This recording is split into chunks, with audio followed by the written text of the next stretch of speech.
welcome back to the Data Privacy Party installment. It's been a little while since we've done one of these, so I'm starting to want to make it a little more structured to the way we do this. I'm your host, Hunter Sunbeck. I think all of y'all probably know that. So the plan is for 2023, I know we pumped out a little bit of content in 2022, and so I wanted to build off of that this year. I want to do one episode per month for 2023. Obviously, that's a total of 12 episodes, and we'll kind of go through a little bit of what that looks like over the next couple minutes. But basically today, what I want to talk about a lot is just kind of looking back at some predictions that I made last year, kind of see how true some of those came, and then we'll do a little bit of a year in review in 2022 that didn't have to do with any of the predictions that I had, and then we'll also build off of that and look at some of the 2023 predictions that I'll have related to data privacy over this next year in 2023. So I'm excited for kind of the future of the show, and I'm glad that and kind of get back to doing this. It's been a while with the real job. This one's more of a passion project for me. So as stuff started piling on, it was kind of difficult to get back to doing this last year. So gonna make it a little bit more structured going forward, trying to do one episode per month, and maybe do some one-off stuff potentially if there's time for that. But that's kind of, what we're looking at going forward. Let me go ahead and pull up the plan, kind of read this off real quick for everybody, just so you kind of know what's coming through the pipeline. So obviously today I already talked about that. But then over the next couple of months, and I'll keep doing this regardless of what happens in March. I'll get to that in a sec. I have been studying, I'd say diligently, for IAPP's CIPT exam. I'm taking that in March. So hopefully you guys will be praying for me and hoping that I do well and pass that exam, and then I have to take it a second time after that. But the plan is, starting in February, we'll do each chapter. There's 9 chapters in that book, and so we'll go through each chapter and kind of talk a little about what's going on in there. And it's, let me bring up the book for you guys as well, so if anyone's watching, they can see it. But it's this one right here, Introduction to Privacy for Technology Professionals by Bro. And this is a good book. I've finished it up not too long ago, and now just kind of going back through it a little bit and still doing some more recap on studying and making sure that I kind of know the content material so that I can go be fully prepared for the exam and pass it. But that's kind of what we're planning on doing. So February through May, we'll go through chapters 1 through 4, and then in June, we'll take a little bit of a break. The reason for that is, as a lot of folks know, the California Privacy Rights Act and the excuse me, the Virginia privacy law both went into effect at the beginning of 2023 as of January 1st. And so the other ones that are coming through the pipeline, Utah, Connecticut, that one's not till the end of the year, but Utah and Colorado are effective as of July 1st of this year. And I hope I didn't mix those up. There's a couple of them coming through, but that said, 2 of them are going to be effective as of July of 2023, and 1 will be effective as of the end of this year. So when we get to June, I want to do an episode and just kind of see where we're at with the American Data Privacy and Protections Act, see if that one's had any traction, as well as maybe some of the other regulations that are in. If you didn't, or if you weren't aware, every single sponsor of the privacy related bills that are currently have been introduced, or they're going through committee and whatnot, every single sponsor won re-election, senator or representative. So good chance a lot of those aren't going to just get stalled up, or dropped rather. They may get stalled up. We'll kind of see what happens. But all those folks won re-election, and so that means we'll be able to see probably a couple of them get pushed through and hopefully passed. We'll kind of see what ends up happening. A lot of them were introduced in 2021, with a handful coming last year, and there's probably going to be some new ones this year. I mean, it's kind of a big topic. Privacy in general is something that a lot of people are trying to get a little bit more of. That's kind of the purpose of this podcast, try to bring as much information to folks as we can about whether it be laws, technology, or other just privacy harms that we can make people more informed about, and hopefully be able to do that at a low cost for the consumer. But we'll get to July, and that one we'll kick back up with the CIPT review again, July through November. We'll go through chapters 5 through 9 of the book. And if, I end up not passing the exam, obviously that's not the plan, but it'll help me kind of do a bit of a good review so I can take it again at the end of the year. But regardless, we'll be able to do it and talk through that. And then when we get to December, I know I'm doing it in January, but what we'll do in December, we'll go through 2024 predictions, and then also kind of look back at some of the biggest stuff that happened in 2023. We'll do a lot of those today in the January episode.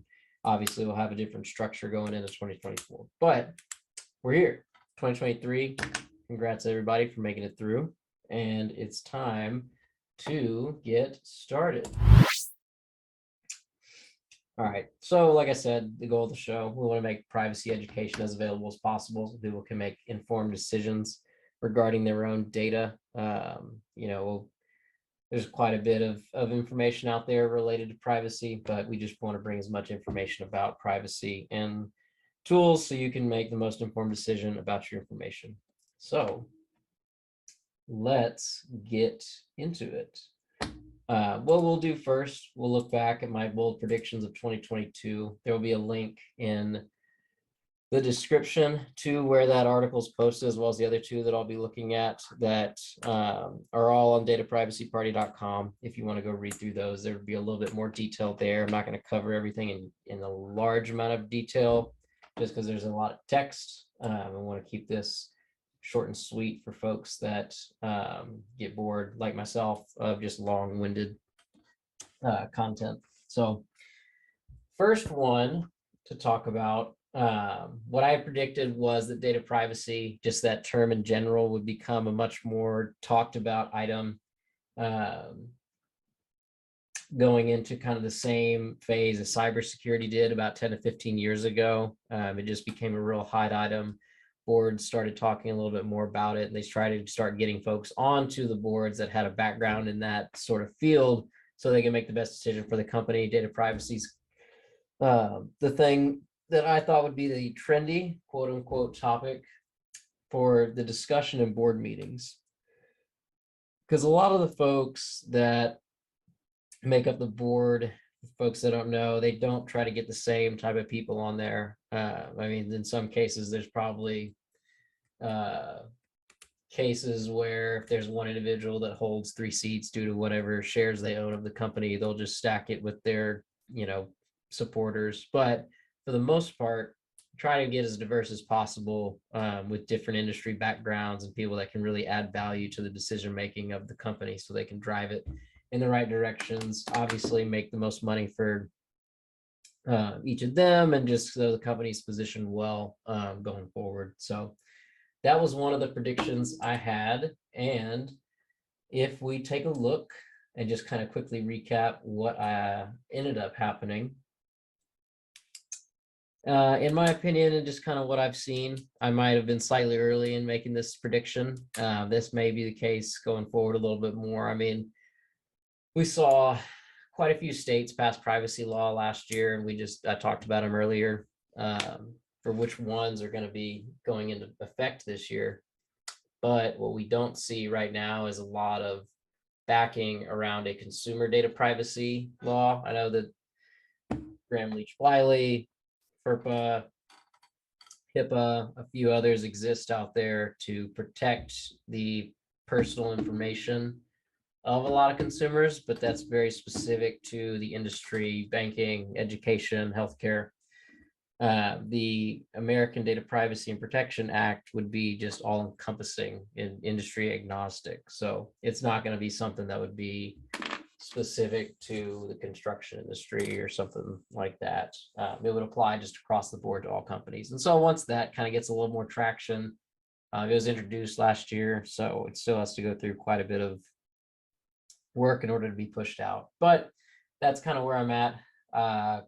Kind of early on that prediction. And then we'll kind of see what ends up happening this year. A lot of companies take more of an add-on approach. So they already have a solution and they just bolt on something new to kind of give it that privacy flair versus having the privacy baked in at the beginning of the process and the design and discussion process that, you know, business analysts and other project managers have at the beginning of the phase so that the developers can create the solution with privacy in mind. Next prediction was that cyber insurance premiums were going to increase this past year. Seems like a very vague prediction for the most part. I mean, insurance premiums are going up across several organizations, partly due to various economic factors. But that being said, I was right. No surprise there. According to the Council of Insurance Agents and Brokers in Q4 of 2022, premiums increased over 25% from 2021, which is a pretty significant increase. This has contributed to 19 consecutive quarters of rising premiums. So pretty spot on. We may end up seeing this just continue. I mean, there's more and more reported breaches, unfortunately, going on, and a lot of that has to do with threshold of affected users for HIPAA. If anything over 500 users is affected, then that's what's going to be reported on. And so sometimes that just ends up being the case. But the Data Privacy Act, for instance, ADPPA, which is what I'll refer to it as from henceforward because I don't like saying the full name. That one has a certain threshold of processing. I can't remember off the top of my head. I want to say it kind of mimics some of the other state laws that are around 100,000 individuals. That also includes a revenue clause as well, where they derive some of the sale of the personal information. I can't remember off the top of my head which section it's in, but a lot of them kind of mimic the same thing. So you're not going to see too much change from state to state as far as how they prosecute some of that, or not prosecute rather, but assign some of that applicability. The next one, number 3, just so y'all know, there's a grand total of 8. I predicted 2 or 3 more states would end up passing privacy legislation. Spot on that one. Connecticut, Utah both voted to pass that. So Connecticut's, this is where I got it wrong earlier, apologize. Connecticut's goes into effect July 1st of this year. So we'll cover that in good detail in the June pod.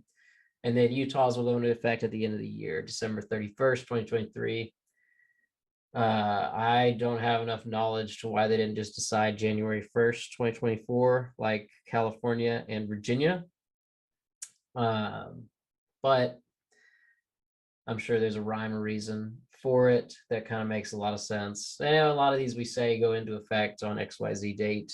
They also get a bit of a period to also prep for the various things that are required in those laws, even after they go into effect. Most companies take a proactive approach if they're worth their salt. Number 4, so to recap, number 3, spot on.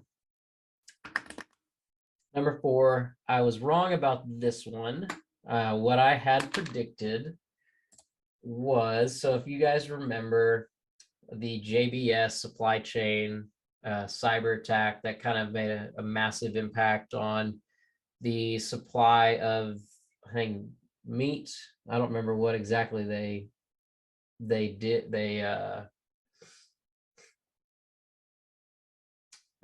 I can't remember, foodstuffs. We'll go with that.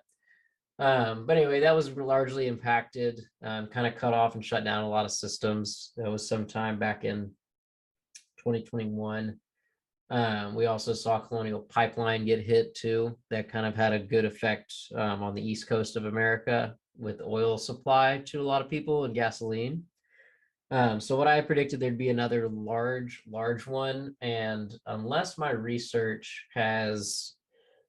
skills have just gone soft on me, there wasn't anything that happened that was kind of that vein that I can recount. If someone has something different, feel free to reach out. But from what I know and remember, there really wasn't any massive supply chain specific cyber attack that kind of disrupted operations here, at least in America, my primary country of residence, if you will. So a lot of stuff we'll be covering will be specific to them, branch out a little bit here and there as necessary. Fifth prediction was that the Intragovernmental Cybersecurity Information Sharing Act was introduced at the 117th Congress. So what was the prediction? It was that federal legislation will be created to force companies to share threat intelligence information with the government. If this wasn't voted on, I'd say it was going to be drafted for sure. According to the Verizon 2021 Reach report, social engineering increased by 200% since 2018. While the conversion rate of cyber attacks was settled around 65%, which is still pretty high. What we saw was that this specific act, what I mentioned earlier, that would allow for more government organizations to share information about cyber attacks with each other, which, I'm kind of surprised they weren't doing that in the beginning, but I think there makes it just easier for them to have kind of a centralized area where they can kind of share information so that they know how best to defend against some of the stuff. But this is what I had in mind in 2022. I was guessing it would probably involve non-government organizations. So I would say kind of half right. The bill's currently in review. I'm sure they'll pick it up here soon and talk through it a little bit more when Congress reconvenes here soon. Hopefully they can get a speaker elected so they can kind of expedite the process, or maybe not even expedite it, but just kind of get to the point where we can actually start doing some business again up there in the House of Representatives.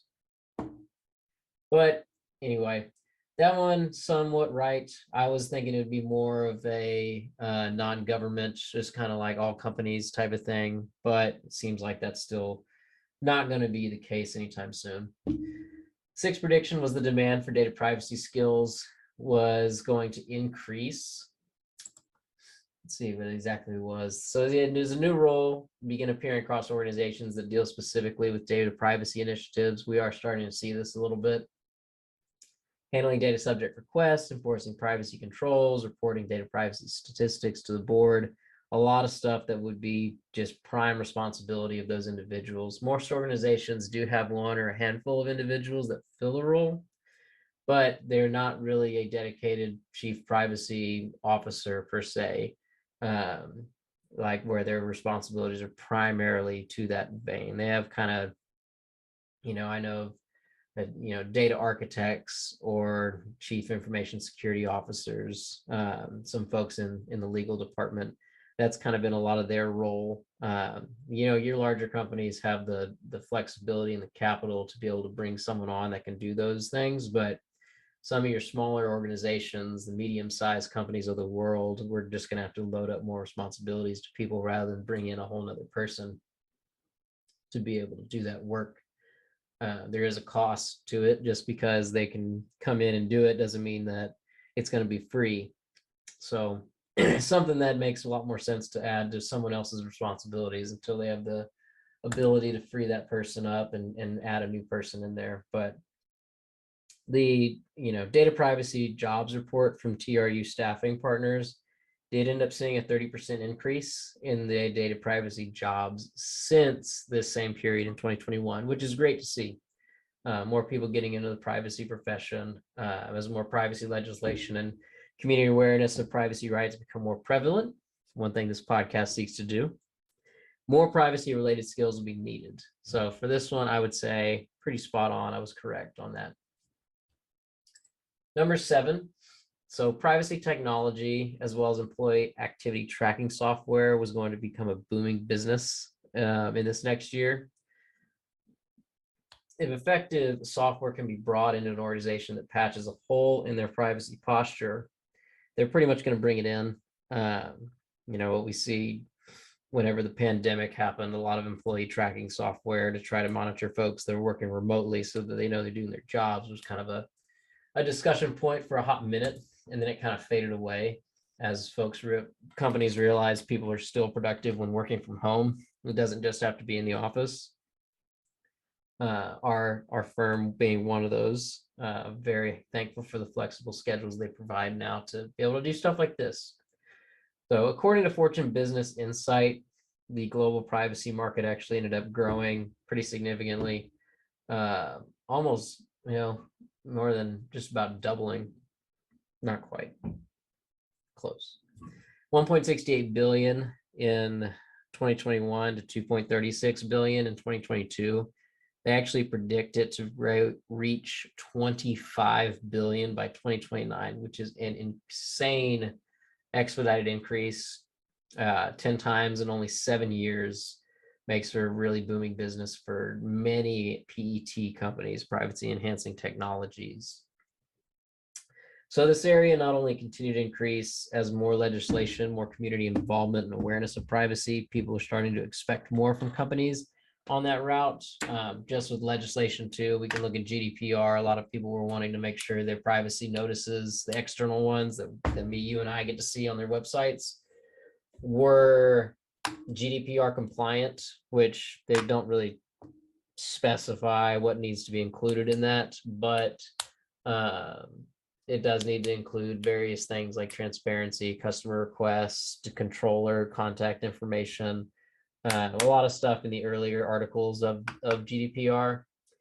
If you look at some of the state level laws that have come out, those actually specify the exact criteria that's needed to be in those privacy notices to be compliant. There's different sections throughout each state law. We'll cover those a little bit later on down the road.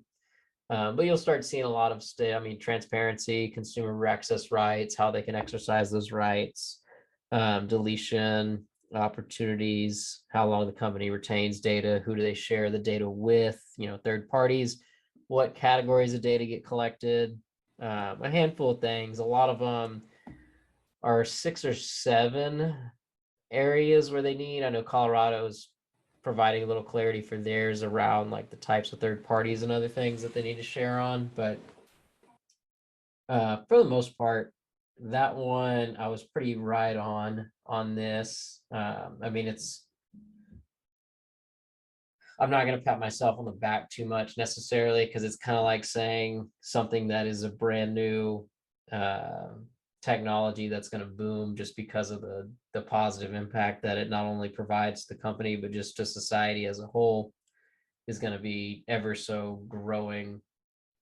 For example, cybersecurity 10, 15 years ago, kind of the same thing. So it's a very easy thing to go back and look at and see how did that whole conversation start and happen and evolve over time.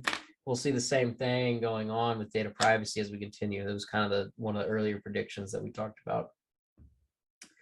Last prediction was regarding wearable devices. So this was one that I kind of thought was pretty interesting, and I actually don't think I hit this one, but I figured they'd become a big privacy concern. Kind of thought some legislation would come through the pipeline regarding some of that stuff.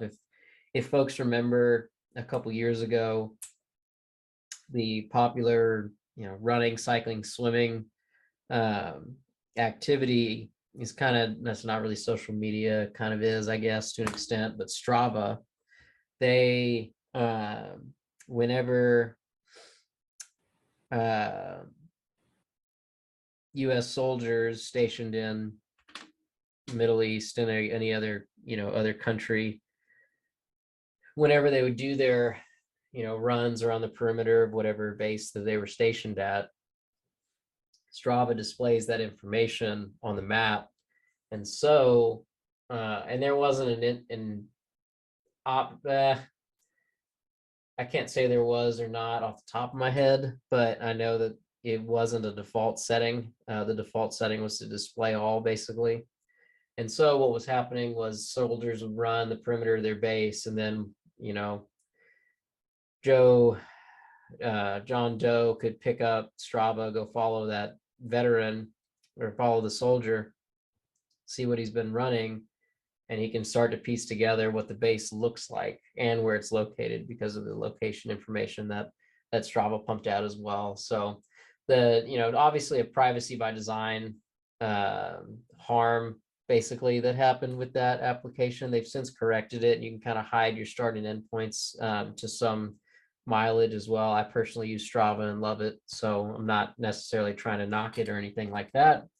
But the privacy impact it had was that the default setting was set to basically display all, when in fact it should have been set to hide all. And we consumers have the option to display as much as we want or as little as we want of our run. So that kind of wraps up. I'll say too regarding that one, kind of circle back to it. I was off for this one. This is not an area that really picked up a lot of steam. I mean, it kind of did with some of the, obviously, like what happened with Strava, but we never really heard a lot of people talking about the privacy concerns of wearable devices as it pertains to location tracking. I mean, they collect a lot of data. Another one, popular one that I like to use is Whoop. Huge fan of that one. Love you looking at all my data and kind of try to optimize my life if I can and performance. They have a ton of data. They anonymize it as well, and they're able to sell it to universities and other stuff that need that information to conduct further research, to do whatever it is they need to do at universities to hopefully make our lives better and teach other students in the future. But they collect a lot of information as well. They have a location option, but you can't see any of that stuff unless you have it linked up through like another application like Strava, for example, where that actually displays your route if you have that option enabled. And a couple other things as well. But yeah, heart rate is kind of the big thing that Whoop does, and I love being able to look at that and track it, and have seen various improvements throughout using it since 2020. So that kind of wraps up. If there's anyone that has a different opinion on any of those different predictions that I made, please feel free to reach out. Love to share knowledge about that stuff. But we'll wrap that up. So that was all the predictions I made in 2022, and just kind of how accurate some of those were. I'll recap real quick. So I was the first one. The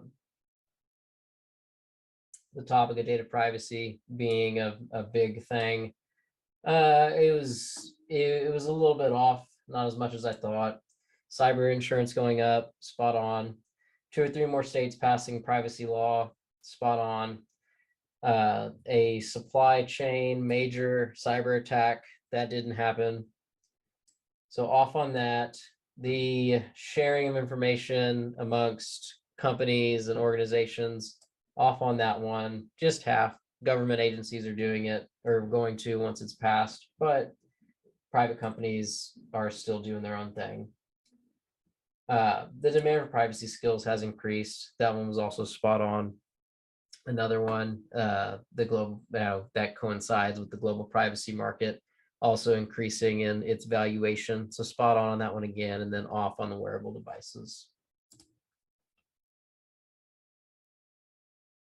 All right, I'll give everyone a chance to kind of take a bit of a breath before I roll into our 2022 year in review. This isn't going to recap. It may kind of go a little bit with my predictions, but it's not necessarily going to be a full recap of those. It's just a full recap of some of the biggest moments from 2022. I'm sure a lot of people have listened to a lot of stuff where it's kind of like, this is, this happened, that happened, and so on. The first one being, we already kind of talked about it. 2 states passed state level privacy law, Connecticut and Utah. Connecticut goes into effect July 1st of this year, while Utah goes into effect on December 31st. Another one we already covered was that the American Data Privacy and Protection Act, ADPPA, was introduced to Congress. So why this one is significant, I didn't mention this earlier, is it's the first bipartisan privacy bill, and it's a industry agnostic, like we mentioned, consumer privacy bill. So that's why a lot of people think it's going to end up passing through, just the bipartisanship of it. But we'll see when that happens. It's been introduced, it's also go through committee review and so on. So it's currently with the House of Energy and Commerce from last I checked. And it would be the American version of GDPR if someone's trying to compare something. So not data privacy related, but just also fun to talk about and listen on what other people have to say. I'm not going to go into too much detail with it because I'm not an expert on what ended up happening. But crypto exchange FTX declaring bankruptcy and the current court litigation and everything else that's been going on. Just quite the comedy show to watch and sit back. Hopefully, folks that listen to this did not have their money wrapped up in that one. I thankfully did not, so I was not affected by that. I guess a big hack that did end up happening, we can kind of look at it. It happened kind of towards the beginning of the year, but Uber was hacked where an adverse party accessed its internal network, including a Slack channel, and downloaded information from a financial tool. And the hacker purchased a password from the dark web market, was kind of reported how that ended up going down. Just an all-time funny moment of as far as what happened on Slack. I think if you want to Google or look up what happened, there's some of the comments that the hacker posted are pretty funny. A lot of people didn't think it was real. They kind of thought someone was trolling them, and then they ended up finding out maybe a couple minutes later, yeah, this is an actual event. So back in January, we'll bring crypto back into this. Crypto.com was hacked. Saw more than $30 million in cryptocurrency stolen from users' wallets. Affected approximately 500 customers as the hacker was able to circumvent multi-factor authentication. Microsoft servers were hit in an attack on March 2022. It was part of a larger social engineering and extortion campaign believed to be undertaken by the hacker collective known as Lopsus. That's the Lopsus with the $sign at the very end. Some of the source code was exfiltrated. The company claims no customer data was accessed. It's just classic social engineering techniques that ended up making this work, which is kind of sad. You'd think that a company like Microsoft would have better training, better trained employees on something like this happening. But it just goes to show anyone can get got by stuff if the social engineering attack is advanced enough. So Meta, obviously formerly known as Facebook, it was hit with the second and third largest GDPR fines of all time. Number one being Amazon, still going strong at the top spot.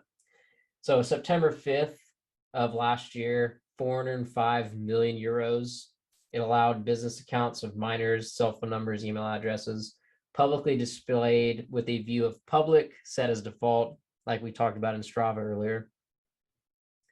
On November 25th, great, month and a half later, 2.5 months later, they were fined 265 million euros for allowing a data set of personal data to be made available on a hacking platform that affected up to 533 million individuals with their phone numbers and email addresses. So shame on you, Meta. Do a better job. Back in June, the Supreme Court overturned Roe v. Wade, which allowed the decision-making around handling abortion to become a state-level issue instead of a federal-level issue. Despite anyone's personal stance, this decision actually removes privacy from women. There's been a lot of talk of privacy professionals in the industry kind of saying how this might be the first snowball to fall as far as federal government, removing the right to privacy. So depending on what state you live in, your access to that component of healthcare may become very difficult to obtain. So someone wanting to get an abortion in a state like Texas that wants to criminalize it, the woman doesn't really have a right or isn't able to go take care of a healthcare need in private. It would be something that hopefully no one has to really experience. But I know there's folks out there that need stuff like that. And so it just removes right to privacy, taking emotions out of it. It just kind of removes someone's right to go get the healthcare that they need.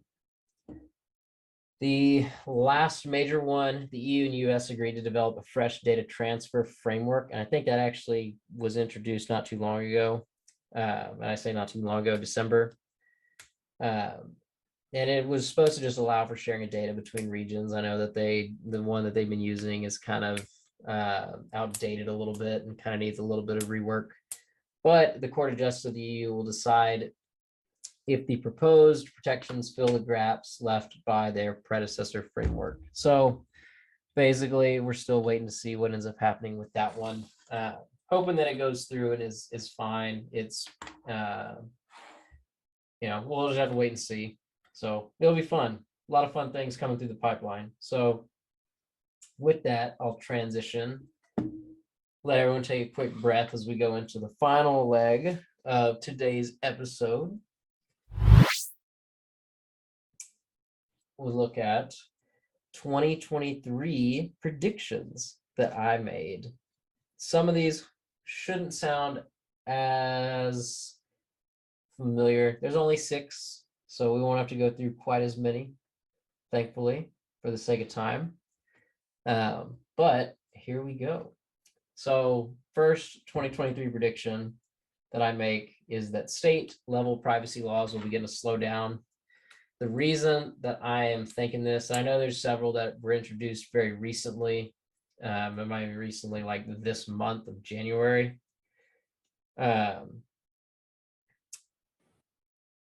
If the American Data Privacy Act goes through, essentially, it doesn't render the state laws mute by any stretch. Like, if anything, it just kind of makes it all stronger. But it's kind of, what's the point of the state to enact something like that?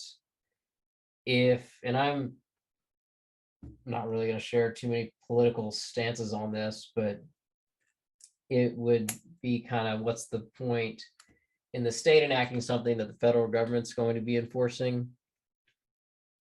And obviously, we saw Roe v. Wade overturned, so it doesn't mean that other acts and legislation can also have the same thing happen to them. But I say slow down because a lot of states will probably want to wait and see what does the ADPPA bring to the table, and then how can the states enact their own to kind of fill any gaps that may exist with the federal level law. There's several instances of that kind of throughout, and it's not necessarily to combat, but more to complement the other one. Texas medical records legislation kind of brings HIPAA into the fold, so it takes everything that HIPAA is supposed to do and then just applies a little bit more to it for the state of Texas specifically. So some of the stuff in motion: Pennsylvania, Michigan, New Jersey, and Ohio. We've seen a few others kind of go through recently, Oklahoma being one of them.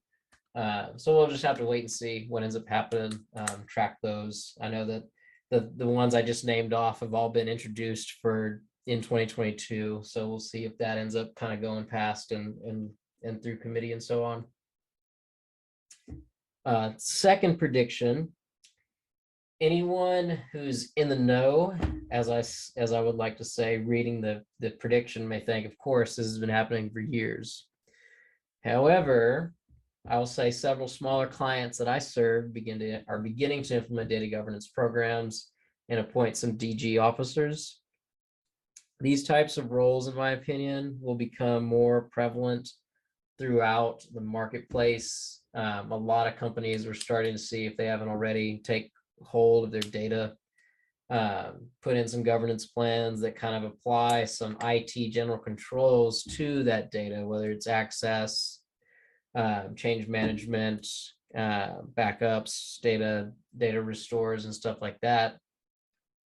We're starting to see some of those in the smaller organizations as well. Larger organizations kind of have the ability to put that stuff in a little bit sooner, although their ecosystem, if you will, is a lot more complex. So there's a trade-off. They have the resources to do it, but they just have a ton of land to cover, versus the smaller ones don't have very much land, but they just don't have the resources to implement. But that kind of covers that. Regardless, though, additional responsibilities over data management becomes more centralized and is going to be taken out of the hands of individual line managers and put into more of like a chief data steward, chief data owner, chief data officer type of setup. This one we heard earlier, and it's just an easy one to make. Cyber insurance premiums are going to keep going up. If we see the volume of attacks, cyber attacks continue to hit, and the conversion rate being successful, we saw that 65% number earlier I mentioned. Insurance companies, you have no choice but to try to keep upping that information.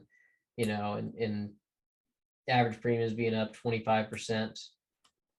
from Q4 of 2021 to Q4 of last year of 2022. It's just going to continue to go up and up and up. Unfortunately, maybe we'll kind of see a bit of a stabilization at some point with some more, help from not just the government, but other subject matter experts around the data governance and data privacy area to help kind of provide more protections over data to maybe lower the impact of the wallet that a lot of companies experience with these insurance companies. But that's what we're going to see. Privacy legislation could also increase the penalties for security breaches. So, one thing keeps adding up to the other and just keeps building on itself.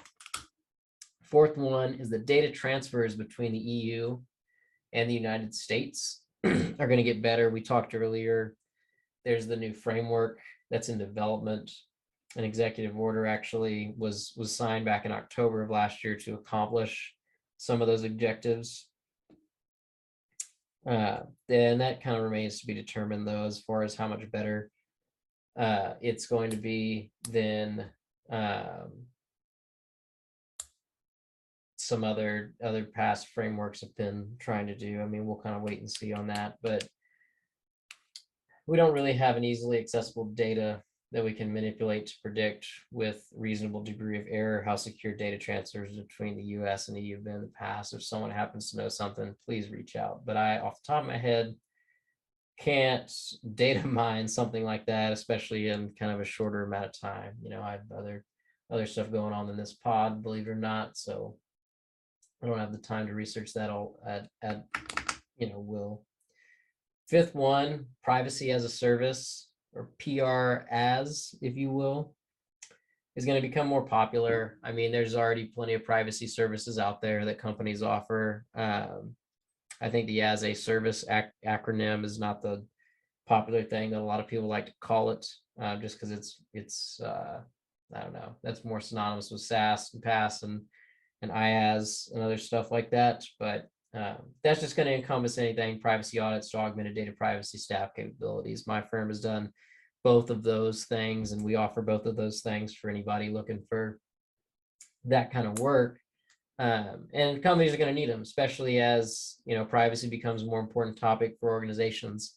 The PCAOB, for example, 2022, this trend won't slow down. There's just going to be more and more scrutiny around privacy protections, especially with those state laws and federal laws that we talked about earlier that are going to require those things that companies do in order to protect the data of consumers and other covered areas. For example, like I mentioned earlier, I still serve as an augmented data privacy team member for one of my clients until we kind of find someone to permanently fill that role. So I'm just kind of helping out with anything and everything that we do privacy initiative wise at that client. And the goal is to ultimately roll off and give a lot of those responsibilities to the new person that we put in that role. But right now, that's kind of the way it's been going.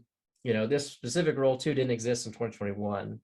This was a underneath the legal umbrella. It wasn't something underneath security, like they've kind of moved it to now.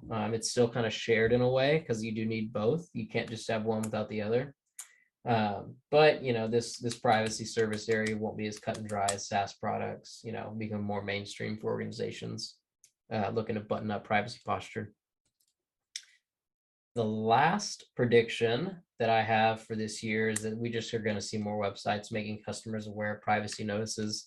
They got to be in your face and you got to be able to access it easily. You can't just have to go search on your own. I know that we still see quite a few websites doing that, but I have started to see some, I can't think of off the top of my head, but where they make it known to you, hey, the privacy notice is here. Click on it. Oh, excuse me. I ran 9 miles this morning, so I'm pretty tired still. But anyway, the information is the controller's contact info, categories of data processed, who that data is shared with, are all going to need to be included on there. We've seen that in various state level laws, and it's going to be just the case going forward. And so I say a lot of this, we've started seeing more emphasis placed on informing the customers about the website's use of cookies. So the next natural step would be what and how data is collected and by whom. So, these 6 predictions, not necessarily exhaustive. I just think they're kind of 6 of the most fun ones to talk about, and we kind of see what ends up happening. Keep your eyes on legislation that's coming through. That's always going to be one of the biggest drivers of a lot of these things that we talked about. Consumer awareness around it as well is just going to make someone more aware of what who they give their data to. For example, I'm not a big fan of handing out my credit card info. Hopefully no one else is. There's a service that I was trying to use, and there's a free option. And even if you try to sign up for the free option, you still have to put your credit card information in. So I did not end up signing up for it, which I was kind of frustrated by that, because, and I understand why, but I feel as though it's more easier on the consumer. Just let them do the free option, and if you want to upgrade, then you'll add your credit card information at that point. But just not how they designed it. So the privacy by design approach wasn't taken. So anyway, if you have any other thoughts, feel free to reach out on what are some big predictions you might see in the coming year. I'm always excited to hear about what it is and talk through them. But otherwise, thanks for tuning in. I can't wait to get this more of a regular cadence. The previewing content for the next episode, we'll kind of get into some of the latest breach news. We'll look at the HIPAA wall of shame, look at some GDPR fines, and as well as some other security breaches. Just kind of see what happened, what the fines were like, and then looking at the CIPT, we'll kind of go into a little bit more of an educational pod for a little bit of that portion. But it's kind of what is privacy and some concepts, what are some risks, what's the data life cycle, and then privacy principles and standards that are pretty industry widely accepted. And then the last one, I'll incorporate this a little bit more into the other ones, but it's kind of the hot off the press into the seat segment. If you have a better name, let me know. But just looking at what individuals have had kind of big breaking news related to privacy, what organizations, are there any regulations that are coming up that we need to be aware of, type of thing. So I'll kind of try to keep you guys informed on some of those things, more of the breaking news type of segment. But until then, everyone have a good month of January, and hopefully we'll see you again in February.